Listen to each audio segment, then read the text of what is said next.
Coming up, your weekly roundup of news from around the haunt industry.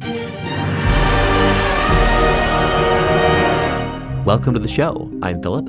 On the HAN show, we bring you the haunt news, information, and education you need to prepare for Halloween. On Tuesdays, we bring you a roundup of news from haunts worldwide.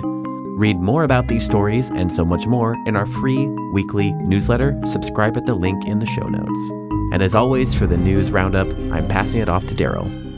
Fright World America's Scream Park in Buffalo, New York, has debuted its newest nightmare, The Mainframe Massacre, for the haunt's 23rd season. Inside Mainframe Massacre, visitors step into the abandoned halls of Framework Technologies, once a proud leader in robotics. There, engineers driven by obsession reactivated their machines in secret, only to unleash a consciousness that masked its intent until the perfect moment to strike. The factory floor now swarms with mechanical monstrosities, and the boundary between humans and machines has dissolved. Mainstream Massacre is our most innovative and intense attraction yet, said Fright World General Manager Trevor Fager. Artificial intelligence is everywhere these days, but nobody really knows what it's truly capable of. That mystery and the fear that comes with it is exactly why we created this haunt. We wanted to take that uneasiness people feel about AI and turn it into something they can come face to face with. Mainframe Massacre joins our other 4 attractions, Erie State Asylum, Grindhouse, Night Stalkers Reloaded, and Carnival Beyond. Take a tour of all of them by following the links in our show notes. Fright World Scream Park runs now through November 8th, with a Little Frights with Lights event on October 25th from 11 a.m. to 3 p.m. and Lights Out Night November 7th and 8th. The tickets are on sale now, starting at $39 for general admission, $56 for Fright Pass, and $76 for VIP. Learn more on the haunt's official website. 13th Hour Haunted Attraction debuts a new finale, expanded scenes, and updated scares. The 13th Hour Haunted Attraction in Indianapolis, Indiana, is one of the largest and most detailed haunted events in Indiana. Unlike traditional haunted houses, the 13th Hour is a story-driven experience where 5 immersive attractions unfold as connected chapters in a single terrifying journey filled with movie-quality sets, special effects, elaborate makeup and costumes, and high-tech sound and lighting. Guests will experience a variety of new and upgraded experiences for 2025. The Cathedral of Souls returns with new scenes, gothic set design, elaborate costumes, and custom audio. The Sharp Family Orphanage has doubled in size with new scenes and scares. Lastly, experience all new finale with towering sets and immersive effects. In Rift 13, a new time has been unlocked. The breach is open and something ancient has slipped through, bringing with it horrors that defy explanation. Once you cross the threshold, the fabric of reality begins to unravel. Join Philip of the Haunted Attraction Network as he braves all 5 attractions in our recent coverage of the haunt by following the links in our show notes. The 13th Hour now runs through November 1st. Tickets are on sale now, starting at $29.99 for general admission, $39.99 for Fast Lane, and $54.99 for instant access. Learn more on the haunt's official website. The 13th Gate releases a statement on Seance Experience. In an October 15th social media post, the 13th Gate in Baton Rouge, Louisiana, defended its new seance experience against claims from religious groups that the show involves real cult activity. Every scream, shadow, and story we tell is designed by artists, carpenters, actors, and technicians, not by spirits, a spokesperson for the haunt wrote. Seance is a scripted show separate from the haunted house and part of a long tradition of live theater that blends illusion, sound, and storytelling to entertain our guests. A small group of protesters picketed outside the haunt on Friday evening, telling news reporters that the show is sacrilegious against the Christian faith. Owner Dwayne Sanborn maintained that the show is not meant to offend. Some people are going to find it's not their cup of tea, and that's okay, because we have a lot of people who love the 13th Gate. It's a Baton Rouge tradition, Sanborn said to local reporters. Brave guests can experience seance themselves now through November 8th. The show is a separately ticketed experience from the main haunt, costing $20 per person. Learn more and buy your tickets on the event's official website. Six Flags removes their haunted attraction pass from 4 parks. The haunted mazes will be included in park admission for the rest of the Halloween season at 4 Six Flags theme parks: Dorney Park in Allentown, Pennsylvania, King's Dominion in Doswell, Virginia, Valley Fair in Shakopee, Minnesota, and World of Fun in Kansas City, Missouri.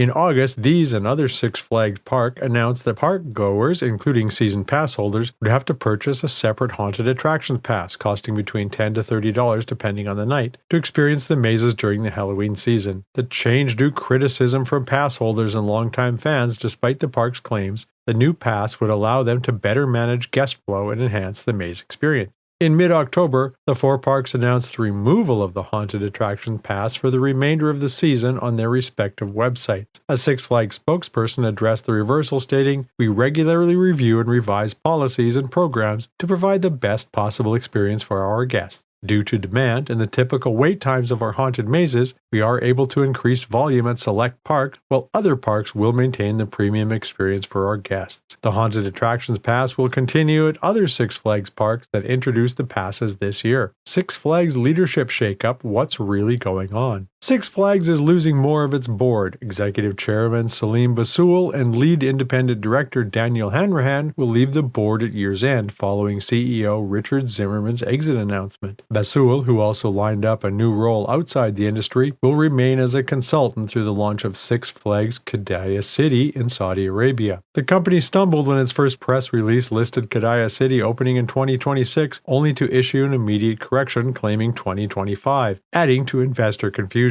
In this week's episode of the Green Tag podcast, Philip and Scott unpack what the back-to-back departures mean for a company still struggling to execute its Great Reset strategy, and whether the Qiddiya slip hints at deeper internal misalignment. They also discuss IAAPA's Q3 global outlook, highlighting how weather, tariffs, and economic uncertainty continue to shape operators' planning worldwide. The Halloween and Costume Association's Fang Favorite Category finalists are announced. The Halloween and Costume Association has unveiled the 2025 Spooky Awards Fang Favorite Category finalists. From October 2nd to 15th, Halloween lovers, cosplayers, and everyday ghouls from around the country cast their ballot on their favorite new products across 10 categories. Each Fang Favorite honoree celebrates the creativity and craftsmanship that define the Halloween industry. Finalists include Accessories Ghoulish Black Skull Bag, Costume Adult by Ghoulish, Krampin, Costume Child, Jazzwares, Marvel The Thing Official Youth Inflatable, Costume Licensed, Jazzwares, Star Wars Adult Chewbacca, Costume Most Unique, Rubies, Adult Fisher-Price Rock-A-Stack Inflatable,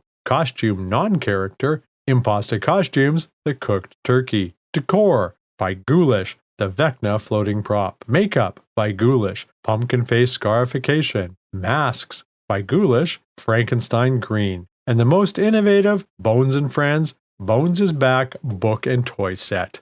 The product that ultimately received the most overall votes will be crowned the Fang Favorite at the Halloween and Party Expo in Las Vegas, January 12th through 14th of 2026. Upcoming events from October to December 25 include IAAPA in Orlando, Florida, November 17th through 20th, and Creep It Real Festive, November 21st to 23rd in Santa Ana, California. And that's all for the news this week. Today's episode was produced by me, Philip Hernandez, with reporting by Daryl Plunkey, post-production by David Swope. This Haunt News Update is a production of the Haunted Attraction Network, and you can sign up to our weekly newsletter at hauntedattractionnetwork.com. Support for this episode comes from Gantom Lighting and Controls. Until next time, Haunters, stay scary.